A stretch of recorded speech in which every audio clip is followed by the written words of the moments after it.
কাশ্মীর কেন আজও আগুন জ্বলছে? একদিকে স্বাধীনতা, একদিকে বিভাজন, আর মাঝখানে এক রাজ্য কাশ্মীর। এই কাশ্মীর এমন এক যুদ্ধ দিয়ে শুরু হয় যার শেষ আজও আসেনি। ভারত স্বাধীন হলো 15ই আগস্ট, আর পাকিস্তানও হলো, কিন্তু কাশ্মীর সে তখনও বুঝতে পারেনি কার হবে তার ভবিষ্যৎ। কাশ্মীরকে চেয়েছিল পাকিস্তান, কিন্তু সেখানকার রাজা চেয়েছিল নিরপেক্ষতা, আর ভারত চেয়েছিল আত্মরক্ষা। কিন্তু ইতিহাস লিখে দিল রক্তে।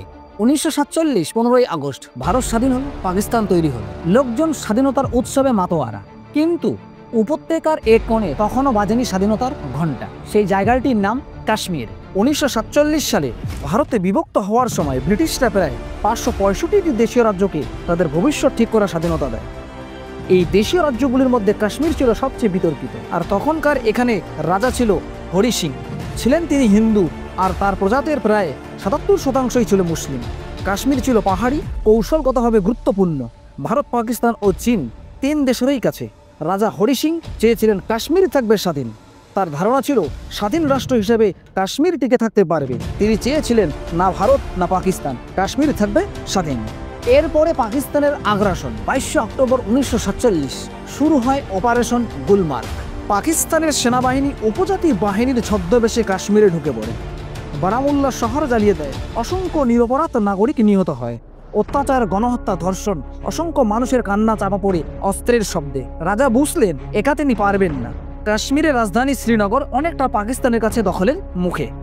এরপরে রাজা হরি সিং ভারতের কাছে সাহায্য চান। তখন ভারতের প্রধানমন্ত্রী ছিলেন জওহরলাল নেহরু এবং স্বরাষ্ট্রমন্ত্রী ছিলেন সর্দার বল্লভভাই প্যাটেল। ভারতের তখন সাফ জবাব ছিল, কাশ্মীর আগে আমাদের সঙ্গে আনুষ্ঠানিকভাবে যুক্ত হবে, তারপরেই আমরা সেনাবাহিনী পাঠাবো। 27 অক্টোবর 1947 ইনস্ট্রুমেন্ট অফ অ্যাসোসিয়েশন স্বাক্ষরিত হয়। কাশ্মীর তখন ভারতের অস্থায়ী রাজ্যে পরিণত হয়। এরপরে ভারত পাঠায় সেনা এবং পাকিস্তানের আগ্রাসনকে অনেকটাই ঠেলে পিছিয়ে দেয় ভারতীয় সেনাবাহিনী। যুদ্ধ থামে, কিন্তু কাশ্মীর ভাগ হয়। 1948 সালে ভারতে বিষয়টি জাতিসংঘে তোলে। এরপরে জাতিসংঘ বিষয়টি যুদ্ধবিরতি চায়।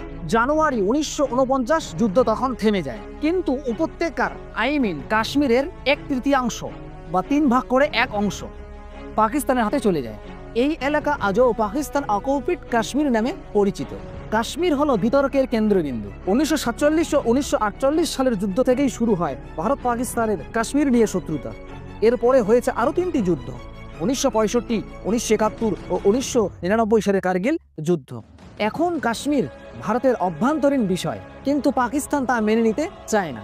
এভাবেই কাশ্মীর বিভাজন শুরু হয়, আর এর ভোগ আমরা আজও করছি। 75 বছর পরেও কাশ্মীর শান্ত হয়নি। কাশ্মীরের এই বিভাজন ছিল শুধু রাজনৈতিক সিদ্ধান্ত নয়, এটি ছিল এক অনিশ্চয়তা, এক ত্রুটিপূর্ণ বাস্তবতা, যার ফলে শত শত পরিবার ছিন্ন ভিন্ন হয়েছে, বহু প্রাণ গেছে, আর একটি স্বর্গরাজ্য পরিণত হয়েছে রণক্ষেত্রে।